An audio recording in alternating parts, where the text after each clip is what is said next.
اور اللہ تعالیٰ نے دنیا میں قاعدہ یہ رکھا ہے کہ جو خود اللہ کا رخ کرے گا، اپنے گناہوں پر شرمندہ ہوگا، ہدایت اسی کو ملے گی۔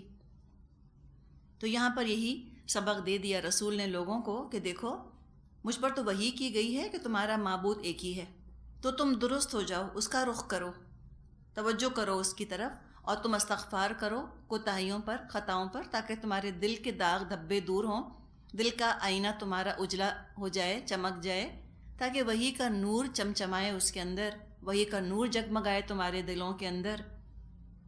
ورنہ اگر تم نے اس طرح اپنا دل پراگندہ رکھا، گندا رکھا، دل کے اندر اتنے سارے بتوں کی محبتیں اگر تم نے جمع کر کے رکھیں، تو تمہاری تو ہلاکت اور بربادی ہے۔ اور یہ کون ہوتے ہیں ہلاک ہونے والے، برباد ہونے والے؟ مشرک، نہ زکوٰۃ دیتے ہیں، نہ آخرت پر یقین رکھتے ہیں۔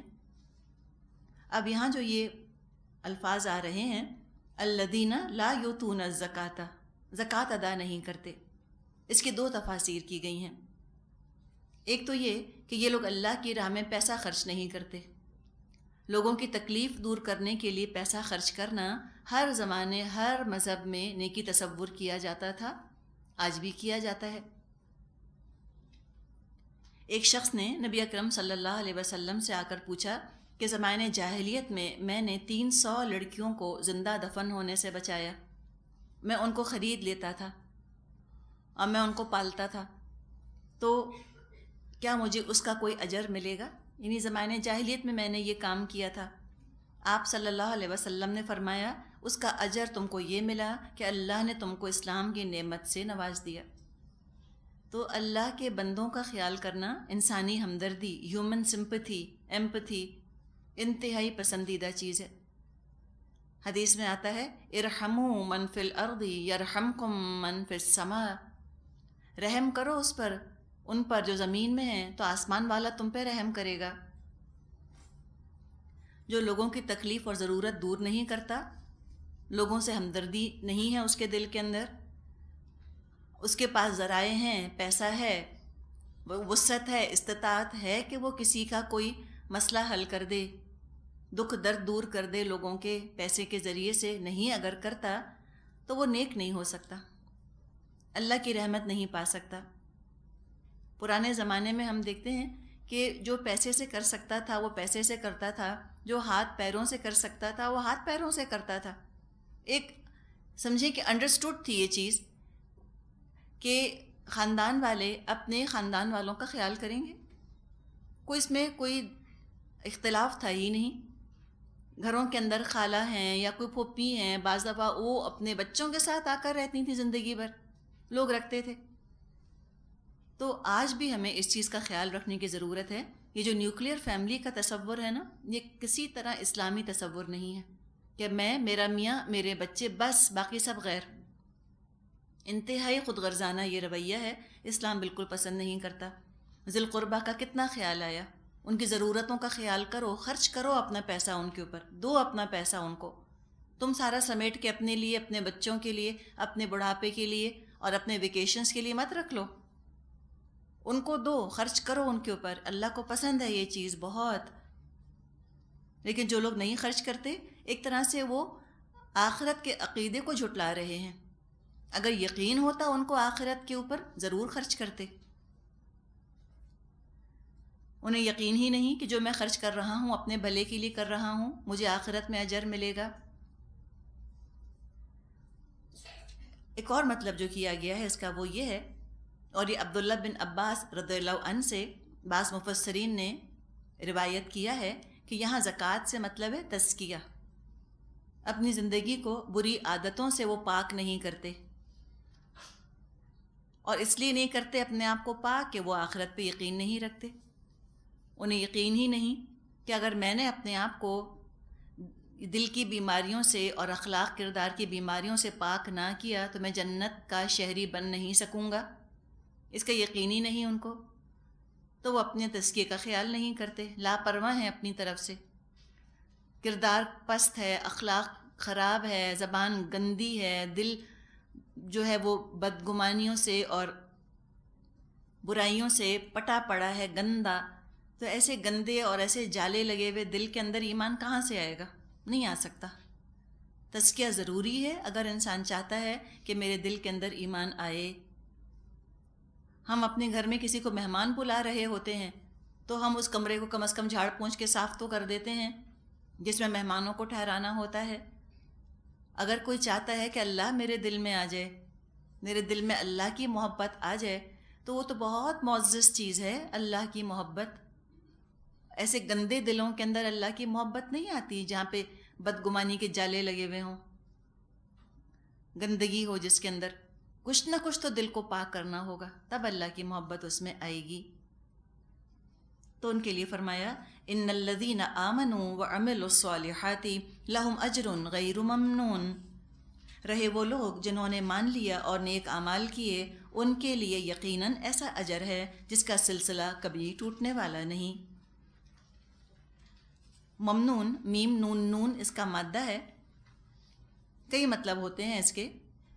میم نون نون کا ایک مطلب ہوتا ہے وقت، آگے پڑھیں گے ہم یہ سورہ طور میں شاید یہ لفظ آئے گا وقت کے معنوں میں۔ ایک من کا مطلب ہوتا ہے احسان،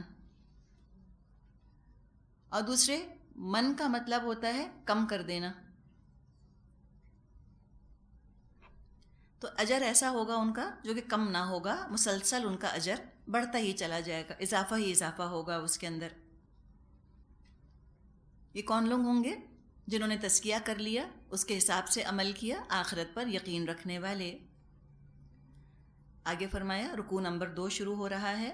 قل اَإِنَّكُمْ لَتَكْفُرُونَ بِالَّذِي خَلَقَ الْأَرْضَ فِي يَوْمَيْنِ وَتَجْعَلُونَ لَهُ أَنْدَادًا ذَلِكَ رَبُّ الْعَالَمِينَ۔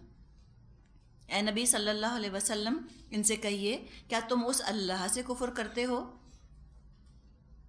اور دوسروں کو اس کا ہمسر ٹھہراتے ہو جس نے زمین کو 2 دنوں میں بنا دیا؟ وہی تو سارے جہان والوں کا رب ہے۔ اب یومین کا جو لفظ آ رہا ہے، اب یوں سمجھیں کہ یہاں سے اللہ کی خلاقی، اللہ کی قدرت کا کچھ بیان آ رہا ہے تاکہ ذرا مشرک غور و خوض کریں اور ان کے دل توحید کے لیے کھل جائیں۔ تو کچھ عقلی دلائل ہیں جو ان کو دیے جا رہے ہیں۔ تو فرمایا دیکھو اللہ کی قدرت، اس کی خلاقی، زمین کو 2 دنوں میں اس نے بنا دیا۔ اور کس نے بنایا؟ تم بھی خود کہتے ہو کہ لات منات عزا کسی نے دنیا کو نہیں بنایا، خالق تو اللہ ہی ہے۔ مراد ہے جب خالق مانتے ہو اللہ کو تو اس کی پکڑ سے ڈرتے کیوں نہیں؟ تقویٰ کیوں نہیں اختیار کرتے؟ خالق بھی وہ ہے، مالک بھی وہ ہے۔ تو ذکر آیا کہ 2 دنوں میں اس نے زمین بنا دی۔ ابھی دن سے کون سا دن مراد، یہ خود اللہ بہتر جانتا ہے۔ کوئی یہ نہ سمجھے کہ دن سے زمین والا دن مراد ہے، 24 گھنٹوں والا دن۔ یہ غلطی بائبل کے لکھنے والوں سے ہوئی۔ ہم تو کہتے ہیں کہ بائبل اللہ کا کلام ہے، تو بائبل کے لکھنے والے کیا مطلب؟ یعنی کہ جن لوگوں نے بعد میں تحریفات کر دی، جنہوں نے اپنا کلام اس کے اندر شامل کر دیا، تو انہوں نے اپنے ذہن کے، اپنے علم کے مطابق کیا کیا کہ جو ذکر آتا ہے بائبل میں کہ اللہ نے 6 دنوں میں پیدا کیا زمین آسمان کو، انہوں نے کہا کہ یہ 6 دن کون سے تھے؟ دنیا کے 6 دن، 24 گھنٹے والے دن۔ تو سائنٹسٹس نے تو ریفیوٹ کر دیا، انہوں نے کہا تو ہو نہیں سکتا، 6 دنوں میں تو کائنات نہیں بن سکتی۔ تو وہ کلیش کیوں ہوا بائبل کا اور سائنس کا؟ انسانی تحریفات کی وجہ سے، کیونکہ انسانی ذہن کام کر رہا ہے بائبل میں، انسانی ذہن داخل ہو گیا۔ قرآن نے بھی دن کی تو بات کی ہے لیکن 24 گھنٹے والے دن کی بات نہیں کی۔ اور یہ بات تو آج ہر ایک کے، ہر پڑھے لکھے انسان کے علم میں تقریباً ہوگی کہ دن الگ الگ ہوتے ہیں۔ دنیا کا دن الگ ہے، چاند کا دن الگ ہے، سورج کا دن الگ ہے، اس پوری گیلیکسی کا دن جو ہماری ملکی ہوئے گیلیکسی ہے اس کا ایک دن کچھ اور ہے، اور پوری کائنات کا ایک دن کیا ہے اللہ خود بہتر جانتا ہے۔ تو کوئی ہم ٹائم فریم نہیں دے سکتے، بس دن کا لفظ آیا ہے اس کو متشابہات سمجھیں۔ ایرا مطلب ہو سکتا ہے، ملینیمز مطلب ہو سکتے ہیں، 6 ملینیم میں بنایا، سٹیجز مطلب ہو سکتا ہے۔ تو یہاں پر آپ دیکھیں کہ یہ جو 6 دن کا ذکر آتا ہے نا، اللہ نے فی 6 ایام، ہم قرآن میں بھی یہ بات پڑھتے ہیں نا جو بائبل میں آئی ہے کہ اللہ نے 6 دنوں میں بنایا آسمانوں اور زمین کو، وہ قرآن میں بھی یہ ذکر آتا ہے 6 دنوں کی پیدائش، 6 دنوں میں پیدا کرنے کا۔ اب یہاں یوں سمجھیں کہ بریک اپ دیا ہوا ہے ان 6 دنوں کا،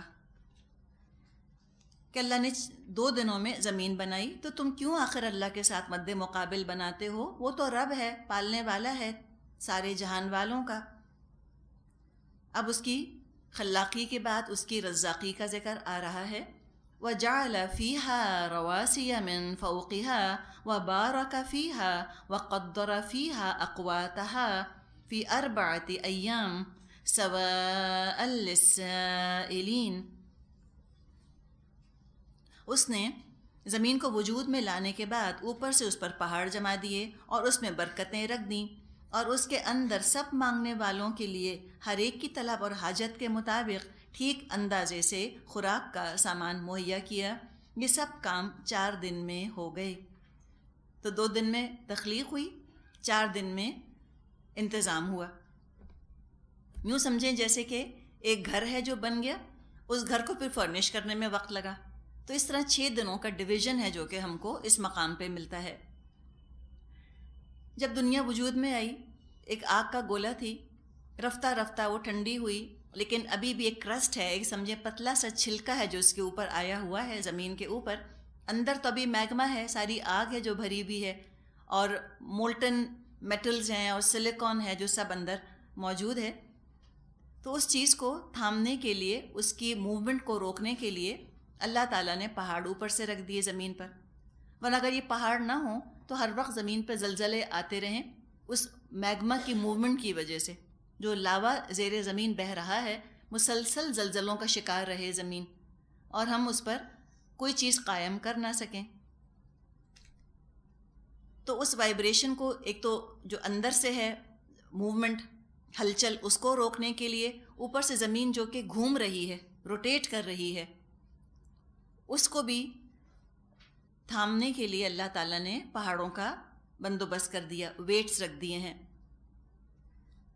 اب جو والکینوز اللہ نے بنائے ہیں، جن کا کہ ذکر کیا گیا کہ جعل فیہا رواسیہ، رواسیہ کہا جاتا ہے گڑ جانے والی چیز کو، راسیہ کی جمع ہے رواسیہ۔ لنگر کو، اینکر کو بھی راسیہ کہا جاتا ہے۔ تو یہ والکینوز ہیں یا پہاڑ ہیں، پہاڑوں کے اندر ہی والکینوز ہوتے ہیں، آتش فشاں پہاڑ۔ آتش فشاں پہاڑ جب پھٹتا ہے، اپنے اس پھٹنے میں بھی اس کے بہت سی برکتیں ہوتی ہیں۔ زمین کے اندر جو بہت سی معدنیات، میٹلز موجود ہیں، وہ آتش فشاں کے پھٹنے سے وہ چیزیں باہر آ جاتی ہیں، اور یہ ایک طرح سے یوں سمجھیں کہ سیفٹی ویلو کا سا کام دیتے ہیں۔ کہیں ایک جگہ ایرپشن ہوتا ہے، آتش فشاں پھٹتا ہے، اور بہت سارے علاقے جو ہیں وہ محفوظ ہو جاتے ہیں۔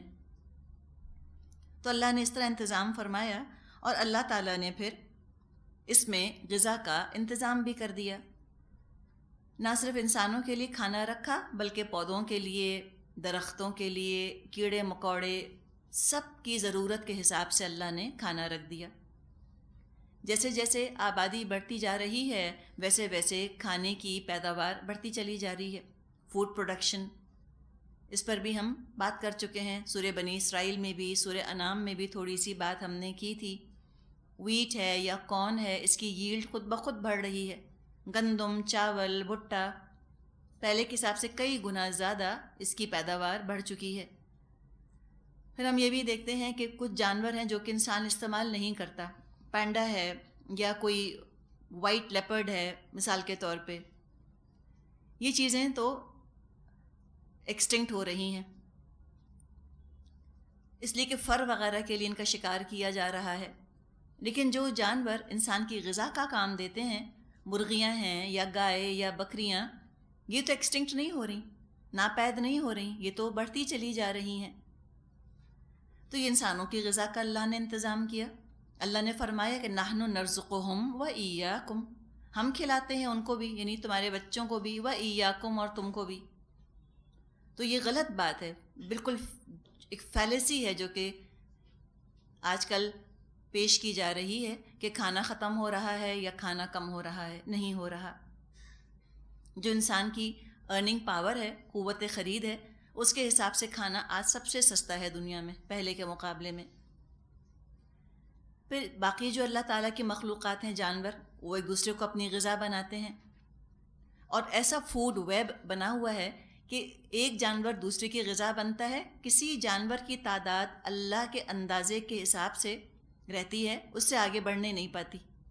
ہاں، جب انسان مداخلت شروع کر دیتا ہے قدرت میں، ایکو سسٹم کو ڈسٹرب کر دیتا ہے، انٹرفیئر کرتا ہے قدرت کے نظام کے ساتھ اور زبردستی کسی ایک نسل کو ختم کرتا ہے، تو پھر یہ ہوتا ہے اس کے نتیجے میں کسی اور نسل کا غیر فطری قسم کا اضافہ ہو جاتا ہے یا کمی ہو جاتی ہے۔ جیسے اپنی فصلوں کی حفاظت کے لیے سپریز شروع کیے گئے اور جو کیڑا جو سنڈی اس کے اندر ہوتی تھی اس کو مار دیا گیا۔ پتہ چلا اس علاقے میں جو موناک بٹر فلائز تھیں، موناک بٹر فلائز بہت خوبصورت، بہت بڑی بڑی تتلیاں ہوتی ہیں، وہ تتلیاں ایکسٹنکٹ ہونے لگ گئیں، اس لیے کہ وہ تتلیاں ان کی غذا وہ کیڑا ہوا کرتی تھی جس کو انسان نے مار ڈالا۔ ایک قسم کو ختم کیا، ایک اسپیشی کو ختم کیا، دوسری کی بھی دوسرا بھی خطرے میں پڑ گیا۔ یہ ایسے ہوتا ہے کہ ایک جگہ کسی ایک نسل کو ختم کیا جائے تو دوسری نسل خطرناک حد تک بڑھ جاتی ہے، اس لیے کہ یہ اس کی غذا ہوا کرتی تھی۔ تو یہ پورا اللہ تعالیٰ نے ایک فوڈ ویب ہے جو کہ دنیا میں بنایا ہوا ہے، اس کو زیادہ ان نیچرلی ٹیمپر نہیں کرنا چاہیے، ڈسٹرب نہیں کرنا چاہیے۔ ہم نے پڑھا ہے نا سورہ روم میں کہ ظہر الفساد فی البر والبحر بما کسبت ایدی الناس، آسمان اور خشکی اور تری کے اندر فساد برپا ہو گیا انسانوں کے ہاتھوں کی کمائی کی وجہ سے۔ اتنا فنگر کیا ہے چیزوں کو، جا کر اتنا چیزوں کو ٹچ کیا ہے کہ اب چیزیں جو ہیں وہ ڈسٹرب ہو گئی ہیں ساری۔ تو یہ بھی مسئلہ انسانوں کا کریٹ کیا ہوا ہے، اللہ کا نہیں۔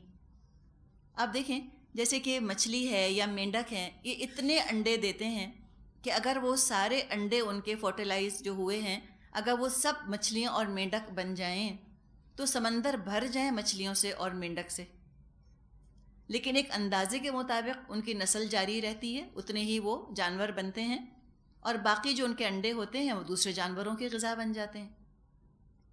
شارک مچھلی جو ہوتی ہے اس کے کئی دانت ہوتے ہیں نا، کئی روز ہوتے ہیں دانتوں کے اس کے، اب وہ گوشت کھاتی ہے تو گوشت اس کے دانتوں میں پھنس جاتا ہے، اب وہ فلاس تو نہیں کرے گی بیٹھ کر، تو کیا ہے اللہ نے انتظام کیا کیا ہے اس کے فلاس کا، ایک چھوٹی سی مچھلی شارک کے منہ میں رہتی ہے اور جو گوشت کے ٹکڑے پھنس جاتے ہیں وہ مچھلی کھاتی رہتی ہے۔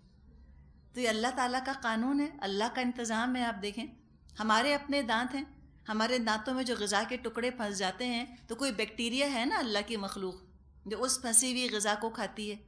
کیسے اللہ تعالیٰ نے فوڈ چین اور فوڈ سائیکل ہے جو کہ بنائی ہوئی ہے، ہر چیز کے خزانے اللہ نے رکھ دیے۔ قوت کا جو لفظ آیا ہے، قوت کا مطلب ہوتا ہے اقواتہا، جو لفظ ہے اقواتہا، قوت اس کا مادہ ہے، قاف واو تا، خوراک۔ ایک محاورہ کہتے ہیں صوفیہ، کتنا کھاؤ؟ کہتے ہیں قوت لا یموت، اتنا کھاؤ کہ بس موت نہ آئے۔ اس سے زیادہ کھانا ان کے نزدیک اسراف میں شامل ہو جاتا ہے۔ تو قوت بھی ہم لفظ استعمال کرتے ہیں نا، قوت کیسے آتی ہے؟ قوت سے آتی ہے، کھانے سے آتی ہے۔ اور اللہ تعالیٰ نے اور بھی چیزوں کے ذخائر جو ہیں زمین میں رکھ دیے۔ مثال کے طور پہ آپ دیکھیں کہ کوئلہ یا لکڑی یہ پہلے فیول کے طور پہ استعمال ہوتی تھی، پھر کیا ہوا کہ کوئلہ ختم ہونے لگا، اب کیا کریں؟ جب کوئلہ ختم ہونے لگ گیا تو تیل اور گیس نکل آیا۔ اس کے ذخائر کب سے اللہ نے تیار کر کے رکھے تھے، لاکھوں سال پہلے سے۔ اب جب یہ تیل اور گیس اس کی کمی کے بارے میں انسان پریشان ہو رہا ہے تو نیوکلیئر فیول نکل آیا۔ یورینیم جو ہوتی ہے نیوکلیئر فیول میں جو استعمال ہوتی ہے، نیوکلیئر یورینیم 235، یہ زمین کے کرسٹ میں موجود ہے لیکن بالکل بے ضرر ہوتی ہے، بنائن، اپنی قدرتی سیٹنگ کے اندر بے ضرر ہوتی ہے۔ لیکن جب اس کو لیبارٹری میں لے جاتے ہیں، اس کو پیوریفائی کرتے ہیں تو اب پھر یہ نیوکلیئر فیول کا کام دیتی ہے۔ پھر کتنی بیماریوں کی شفا اللہ نے پودوں میں رکھ دی ہے، غذا کے اندر۔ یہ تو باقاعدہ اب ایک سائنٹیفک ریسرچ کا ٹاپک ہے، وہ انڈیا کے گاؤں وغیرہ میں جاتے ہیں، افریقہ جاتے ہیں، تجربے کرتے ہیں اور وہاں سے پھر وہ آرگینک ٹریٹمنٹ کرنا چاہ رہے ہیں نا، پودوں کے ذریعے سے دوائیں بناتے ہیں۔ تو فرمائے کہ سب کا اللہ تعالیٰ نے سامان سب کے لیے سامان اللہ نے فراہم کر دیا۔ سوال پوچھنے والوں کے لیے ٹھیک ٹھیک بات جو ہے بیان کر دی گئی۔ سواء للسائلین کا مطلب یہ نہیں ہے کہ اللہ نے ناپ ناپ کے سب کو برابر کا رزق دے دیا. کوئی کمیونزم کی دلیل نہیں نکال سکتا اس سے کہ سب کو بس ایک برابر کا ملنا چاہیے. نہیں، یہ چیز اسلام کا حصہ نہیں ہے. اسلام کا کمیونزم سے کوئی تعلق نہیں. لیکن ایک زمانہ تھا کہ جب مسلمانوں پر کمیونزم چھا گیا تھا، وہ سمجھتے تھے کہ بہترین چیز کمیونزم ہی ہے. تو کچھ لوگوں نے اس آیت سے کمیونزم کی دلیل نکالی، سواء للسائلین کے برابر ہے سب سوال کرنے والوں کے لیے. تو سب کا لیونگ سٹینڈرڈ ایک ہونا چاہیے، معیار زندگی ایک ہونا چاہیے، سب ایک جیسی غذا کھائیں گے، سب ایک جیسے کپڑے پہنیں گے. انہوں نے یہ کرنا چاہا اور بہت زبردست پرچار کیا کمیونزم کا، اور کہا کہ اسلام کا مزاج ہے ہی کمیونسٹک. حالانکہ ہرگز ایسی بات نہیں. ہم دیکھتے ہیں کمیونزم تو خود اپنی موت مر گیا اتنے تھوڑے سے سالوں کے اندر. اپنی زندگی میں ہم نے رشیا جیسے ملک کا حال دیکھ لیا. تو اسلام اس طرح کی باتیں نہیں کرتا. اسلام بہت لبرل ہے ان چیزوں کے بارے میں، اور اسلام اس چیز کو ایکسیپٹ کرتا ہے کہ جیسے کچھ لوگ قدرتی طور پہ ذہین ہوتے ہیں، قدرتی طور پہ زیادہ خوبصورت ہوتے ہیں، ایسے ضرور کچھ لوگ جو ہیں وہ زیادہ پیسے والے ہوں گے، کچھ کم پیسے والے ہوں گے. اس میں برابری ان نیچرل نہیں ہو سکتی. تو دو طرح سے اسلام نے کام کیا ہے. ایک اس چیز کا خیال رکھا ہے کہ سب ایک درجے کے نہیں ہو سکتے، کوئی خوبصورت کوئی بدصورت، کوئی عقل مند کوئی بے وقوف، کوئی امیر کوئی غریب، یہ تو ہوگا. اس چیز کو، اس فرق کو غیر فطری طور پہ ختم کرنے کی کوشش نہیں کی. دوسری طرف زکوٰۃ کے ذریعے سے، خیرات اور صدقے کے ذریعے سے، اور ایمانداری اور انسانی ہمدردی کے ذریعے سے چاہا کہ یہ خلیج خطرناک حد تک وسیع نہ ہو، یہ ان نیچرلی زیادہ نہ ہو جائے، ہیوز اور ہیو ناٹس کے اندر بہت زیادہ فرق و توافت نہ ہو جائے. یہ نہ ہو کہ ایک رچ کلاس جو ہے وہ تو بہت زیادہ رچ ہو جائے اور غریب اتنے غریب ہو جائیں کہ ان کو 2 وقت کی روٹی بھی نہ ملے. یہ چیز اسلام یہ پسند نہیں کرتا. آگے فرمایا ثم استوى إلى السماء وهي دخان فقال لها وللأرض ائتيا طوعا أو كرها قالتا أتينا طائعين. پھر وہ آسمان کی طرف متوجہ ہوا جو اس وقت محض دھواں تھا. اس نے آسمان اور زمین سے کہا وجود میں آ جاؤ، خواہ تم چاہو یا نہ چاہو. دونوں نے کہا ہم آ گئے فرما برداروں کی طرح. تو فرمایا کہ اللہ متوجہ ہوا آسمان کی طرف. دخان تھا آسمان. دخان کا مطلب کیا؟ دھواں، یعنی گیشس سٹیٹ تھا سمجھے. اور آج سائنس یہی بتاتی ہے نا کہ گیسز تھیں، پھر وہ کلمپس بنے، پھر کلمپس بن کے پھر گیلیکسیز بنی، اور آگے ساری تخلیق ہوتی چلی گئی. ابھی ثم کا جو لفظ آیا ہے کہ پہلے زمین بنی پھر آسمان بنا، اب یہ کیا چیز پہلے بنی اللہ بہتر جانتا ہے. یعنی یہاں کوئی کرونالوجیکل آرڈر نہیں آ رہا کہ پہلے یہ پھر وہ. یعنی یہ نہیں مطلب یہاں پر کہ پہلے زمین مکمل ہو گئی اس کے بعد آسمان بننا شروع ہوا، بلکہ ایک پروسیس ہے جو کہ چل رہا ہے. سائملٹینیس ڈیولپمنٹ ہو رہی ہے، ساتھ ساتھ ہر چیز کی تعمیر ہو رہی ہے. آسمان بھی بن رہے ہیں، زمینیں بھی بن رہی ہیں. تو کوئی زمانی ترتیب یہاں بتانی مقصد نہیں ہے. مقصد اللہ کی خلاقی اور رزاقی بتانا ہے، اس کی قدرت کا ایک اندازہ دینا یہاں مقصد ہے. پھر فرمایا کہ اللہ نے فرمایا زمین سے کہ آ جاؤ. آسمان سے بھی زمین سے بھی دونوں سے کہا آ جاؤ، چاہے تم خوشی سے آؤ چاہے تم زبردستی آؤ. اب یہ کیا بات ہوئی؟ انسانوں کے اندر اللہ تعالیٰ نے یہ صلاحیت رکھی ہے کہ وہ اپنی خوشی سے اطاعت کریں یا زبردستی. اختیار تو انسانوں کے پاس ہے نا. باقی تو جو مخلوق ہے اس میں تو صلاحیت نہیں ہے کہ اللہ کا حکم ماننے سے انکار کریں. تو پھر خوشی سے آ جاؤ یا ناخوشی سے آؤ، کیا مطلب؟ اب اللہ خود بہتر جانتا ہے کیا مطلب، لیکن تھوڑا سا اگر ہم غور کریں تو چند باتیں سامنے آتی ہیں. وہ دیکھیں کہ آسمان کے بنانے میں جو اجزاء ہیں، جو کمپوننٹس ہیں، ان میں سے بعض میں اٹریکشن ہے، کشش ہے، بعض میں ریپلژن ہے، دور ہٹتی ہیں ایک دوسرے سے. آسمان سے مطلب یہاں کیا؟ ایٹماسفیئر، فضا جو بنائی گئی. ہر پلانٹ کے پاس، جتنے بھی پلانٹس ہیں اس وقت، سیارے ہیں کائنات میں، سب کے پاس یہ فضا نہیں ہے، ایٹماسفیئر نہیں ہے ان کے پاس. ان کے پاس یہ حفاظت موجود نہیں ہے. جس کو اللہ تعالیٰ نے فرمایا ہے نا سقفا محفوظا، مضبوط چھت. تو مضبوط چھت کیا ہے؟ یہ ہمارا ایٹماسفیئر جس نے کہ زمین کو گھیرا ہوا ہے. ہر سیارے کے پاس یہ محفوظ چھت نہیں ہے، اس لیے کہ سائنٹسٹ ہم سے کہتے ہیں، ہمیں بتاتے ہیں کہ یہ ایٹماسفیئر پرووائڈ کرنا یہ مشکل ترین بیلنس ہے. اگر پلانٹ بہت بڑا ہوگا تو اس کی جو پل آف گریوٹی ہے، کشش ثقل ہے، وہ اتنی زیادہ ہوتی ہے کہ وہ ساری گیسوں کو اپنی سطح پر کھینچ لیتا ہے، چھت نہیں رہتی اس کے پاس. اور اگر کوئی پلانٹ، کوئی سیارہ بہت چھوٹا ہوتا ہے، کشش ثقل، گریوٹی اس کی بہت کم ہوتی ہے، گریویٹیشنل فورس انسفیشینٹ ہوتی ہے، تو وہ گیسز کو روک نہیں سکتا. ساری گیسز جو ہیں وہ فضا کے اندر چلی جاتی ہیں. اب یہ کیا ہے؟ یہ جو گیسز ہیں یہ فضا میں جانا چاہتی ہیں. زمین کیا کر رہی ہے؟ ان کو روک کر رکھنا چاہتی ہے. تو ایک ان ولنگ پارٹنرشپ ہے نا، کرہن آئے ہیں، رکنا چاہتے نہیں. اللہ کے حکم کی وجہ سے یہ تھمے ہوئے ہیں اس طرح سے. ورنہ اگر ان کو ان کے حال پر چھوڑ دیا جائے، ایک اتنا سا مائکرو ڈفرنس بھی آ جائے اگر چیزوں کے اندر، فاصلوں کے اندر یا چیزوں میں، تو یہ ساری گیسز چلی جائیں. تو ایک ان ولنگ پارٹنرشپ ہے جو کہ قائم ہوئی بھی ہے. اور یہ بیلنس اتنا مشکل ہے، یعنی کہ کشش ثقل کا اور یہ گیسوں کو تھام کے رکھنے کا، کہ کائنات میں 1 بلین اگر سیارے ہوں گے تو ایک کے پاس خالی فضا ہوتی ہے، ایٹماسفیئر. اتنی مشکل چیز ہے. اسی طرح ہم ہائیڈروجن کو، آکسیجن کو دیکھیں، ایک کا حال یہ ہے کہ وہ خود جلتی ہے اور ایک جلانے والی ہے، جلانے میں مددگار ثابت ہوتی ہے. کہیں آگ اگر جل رہی ہے دوسری گیس اس کو اور بھڑکا دے گی. لیکن اللہ کی قدرت دیکھیں، ان دونوں کو ملا کر اللہ نے پانی بنا دیا. H2O، 2 ہائیڈروجن کے حصے لیے، 1 آکسیجن کا لیا، آگ بجھانے والی چیز بنا دی. حالانکہ دونوں میں جلنے کی صفت موجود ہے، یہ جلنے میں، جلانے میں مددگار ہیں. کہاں کہ ان کو ملا کر اللہ نے ان کی فطرت کے خلاف ایک کام پر ان کو لگا دیا، کرہن لگ گئے اس کام کے اندر. تو یہ اللہ تعالیٰ کا کمال، اللہ کی قدرت، کیسے اللہ تعالیٰ نے ہر چیز کو اپنی جگہ درست کر دیا.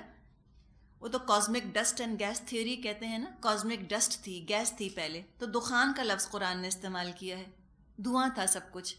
آپ دیکھیں قرآن اور سائنس میں قطعی کوئی اختلاف نہیں ہے، اس لیے کہ قرآن اللہ کا کلام ہے تو کائنات اللہ کا فعل ہے. قرآن اللہ کا قول ہے، کائنات اللہ کا فعل ہے. کیسے کلیش ہو سکتا ہے؟ تو قرآن تو کانفیڈنٹلی کہتا ہے کہ جاؤ ریسرچ کرو، شوق سے جاؤ. کرسچینٹی روکتی ہے سائنٹیفک ریسرچ سے، اس لیے کہ وہ انسانی کلام بن کے رہ گئی ہے نا بائبل، اس سے کلیش ہوتا ہے. قرآن اللہ کا کلام ہے، کوئی انسیکیورٹی نہیں مسلمانوں کو کہ سائنس پتہ نہیں کل کیا ڈسکور کر لے گی تو ہمارا قرآن جو ہے وہ کہیں جھوٹا ثابت نہ ہو جائے. کوئی خوف ہی نہیں مسلمانوں کو، قرآن جھوٹا کبھی ثابت ہوگا ہی نہیں انشاءاللہ تعالیٰ، اس لیے کہ اللہ کا کلام ہے. فرمایا فَقَضَاهُنَّ 7 سَمَاوَاتٍ فِي يَوْمَيْنِ وَأَوْحَىٰ فِي كُلِّ سَمَاءٍ أَمْرَهَا وَزَيَّنَّا السَّمَاءَ الدُّنْيَا بِمَصَابِيحَ وَحِفْظًا ذَلِكَ تَقْدِيرُ الْعَزِيزِ الْعَلِيمِ. تب اس نے 2 دن کے اندر 7 آسمان بنا دیے، ہر آسمان میں اس کا قانون وحی کر دیا، اور آسمان دنیا کو ہم نے چراغوں سے آراستہ کیا اور اسے خوب محفوظ کر دیا. یہ سب کچھ ایک زبردست علیم ہستی کا منصوبہ ہے.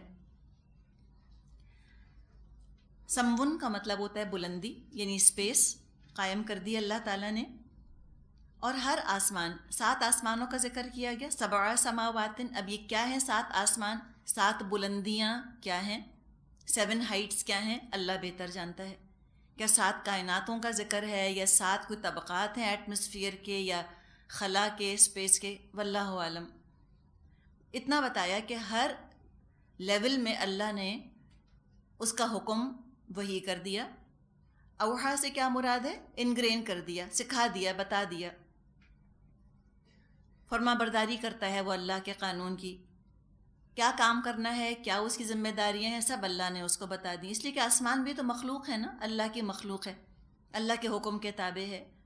اور آسمان جو ہے دنیا والا، قریب ترین جو ہمارا آسمان ہے، اس کو اللہ نے خوبصورت سجا دیا ستاروں سے، اور وہ حفاظت کا کام بھی دیتے ہیں. میٹیورائٹس کے بارے میں ہم بات کر چکے ہیں شیطانوں کو دور بھگانے کے لیے بھی وہ کام آتے ہیں میٹیورائٹس. اور یہ فضا جو ہے ہم کو خلا کے خطروں سے بچاتی ہے، نیگیٹو الٹرا وائلٹ ریز وغیرہ سے بچاتی ہے، ریڈیشن سے بچاتی ہے ہم کو، کہ تابکاری جو ہے وہ انسانوں کو نقصان نہ پہنچائے، فائدہ مند حد تک رہے.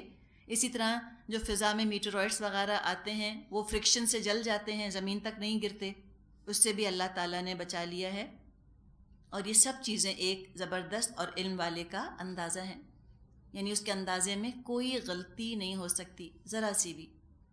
تو یہاں پر ایک اعتماد ہے جو کہ دلوایا جا رہا ہے کہ تم بھروسہ کرو اپنے رب پر. جب سارے فزیکل لاز اتنے اچھے بنا دیے تو شریعہ کے لاز غلط کیوں بنائے گا؟ تمہارے ہی فائدے کے لیے، تمہاری حفاظت کے لیے بنائے گا. انشاءاللہ تمہاری زندگیاں خوبصورت ہوں گی.